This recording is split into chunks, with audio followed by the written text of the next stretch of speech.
What's up, what's up? It's your boy Corey B, and with me as always is my man Colton. Alright, so, I kinda had, not cool dude.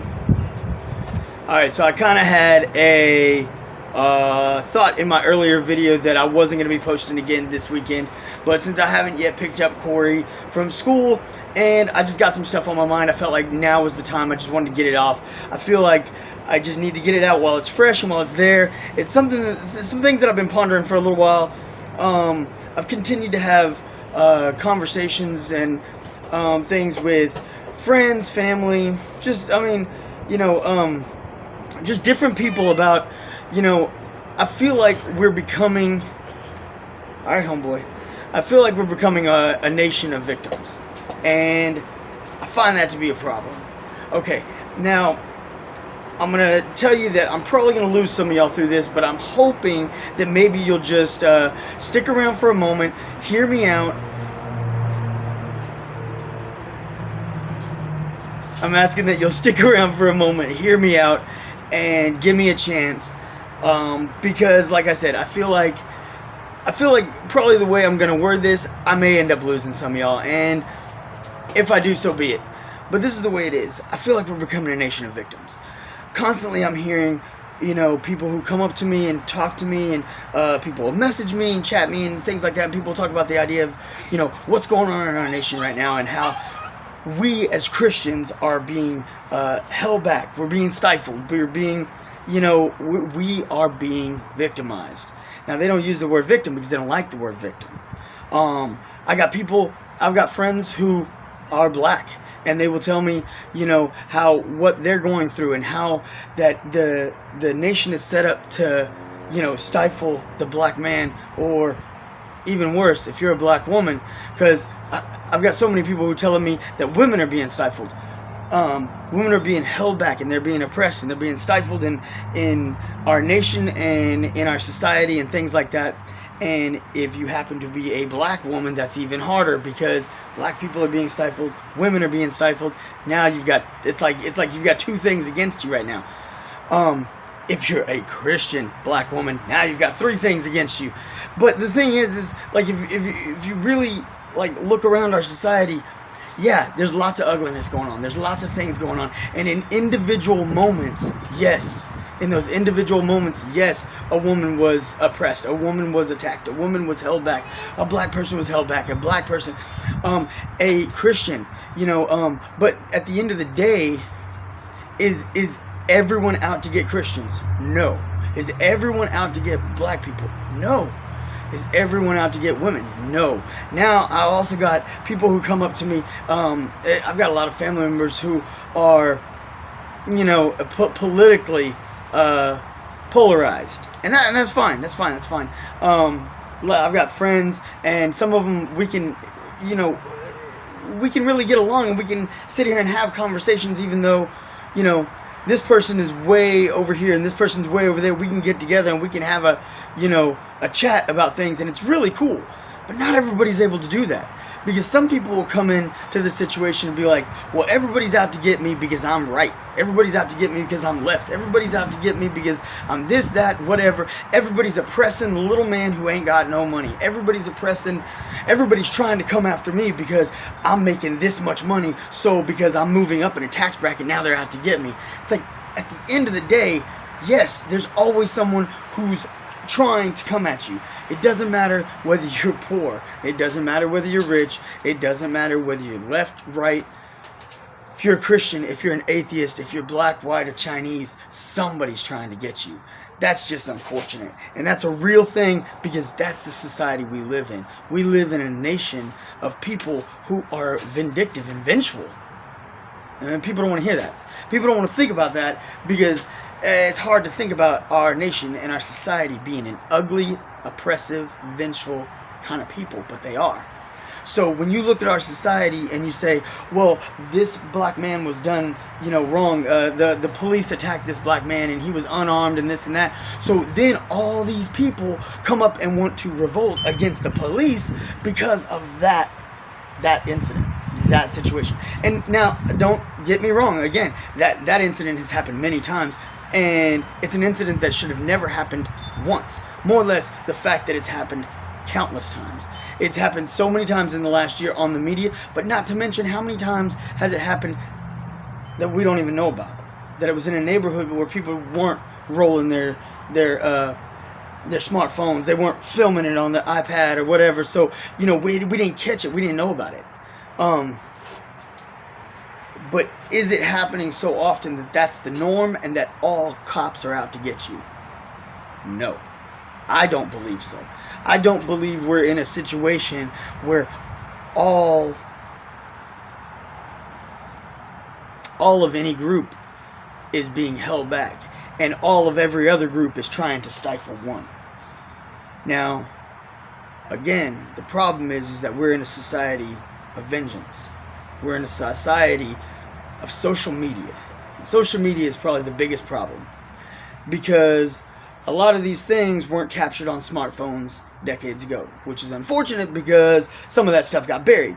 But the flip side of that coin is that the fact that before, when it wasn't being discovered, you didn't know about it. When it wasn't being put out there, we all didn't know, and it was unfortunate that nothing was being done about it. So the problem wasn't being solved. So the problem continued to grow over time. But the problem now is now we're on the other end of the spectrum where now it's being put out there so much that we are flooding the media. We are flooding Facebook and Twitter and just everything with all the ugliness and just fueling the hate that's around us. Is that really what we're trying to do? Is that really what we want? Are we really going to cure hate with more hate? Are we really going to help our fellow man by attacking... are we going to help Floyd by attacking a cop that had absolutely nothing to do with it, that was in a city that wasn't even there? Is that the answer? I don't think that's helping George Floyd at all. Are we really helping anything by continuing to put all this negativity and all this hate into existence? Now, yes, we need to keep putting it out there. Yes, as far as the facts, the information, it needs to be out there because somebody needs to do something about it. But are we going to put it out there and say, hey, this person was attacked, this instance happened, this neighborhood, because of the economic structure of that neighborhood or the ethnicity of said neighborhood, is that it's not getting the attention it needs, it's not getting the resources or the help that it needs? Are we going to say that... One second, buddy. What's up, man? Okay, so are we going to say that with all that happening, that it's like, well, because of that isolated incident, therefore we should, that obviously the government across the nation is obviously all a part of that, and obviously that is the norm. That is what's going on. I don't think it is. I really don't. I've heard, cases of Christians that were stifled based on based on their beliefs. And I've heard of, buddy, sweetie, give me 1 second, okay? So there's been Christians who were stifled and held back because of their faith and because of their beliefs. And that's so sad and so unfortunate. I've heard of, people who were of low economic standing being held back and being oppressed and not being given the resources that they needed. People are attacking police. People are attacking black people. People are attacking women. All these things are happening, but continuing to say that everyone is out to get you is not the answer. Everyone's not out to get Christians. Everyone's not out to get black people. Everyone's not out to get women. Now, some people can say, oh, well, that's easy for me to say because I'm a white man. Yeah, I am. But I'm also a son. And my mom is a woman. My sister is a woman. I have a daughter. I have a wife. I have a wife who has 2 sisters. And I have a mother-in-law. I have lots of women in my family. I also have several people who I've grown up with who are black, who have they're like family to me. And I never take for granted the obstacles that some of them have faced, but I also know that some of them haven't faced those obstacles, and I also know that those obstacles aren't just the norm for every single black man in every single situation, that the country is just out to get them because they're black, and the country's not just out to get you because you're a woman.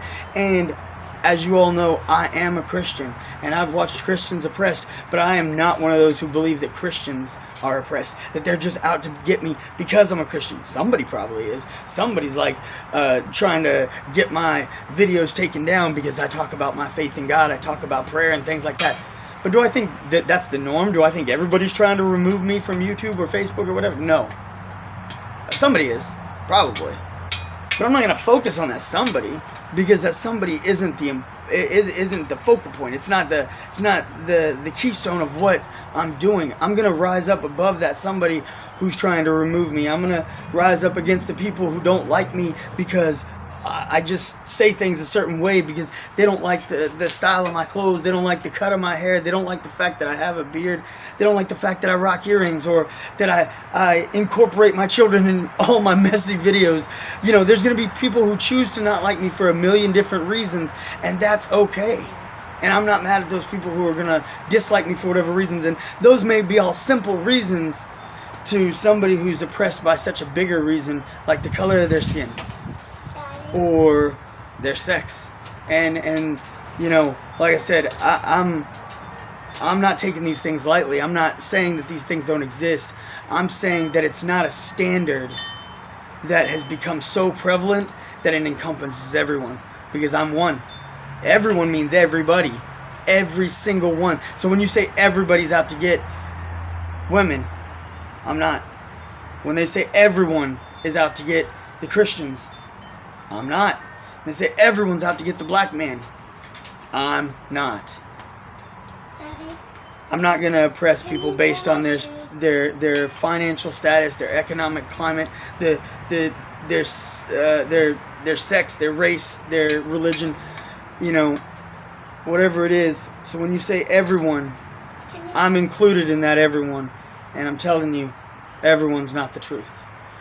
I say the way that we're going to fix all this is we need to take some time and start spreading some love.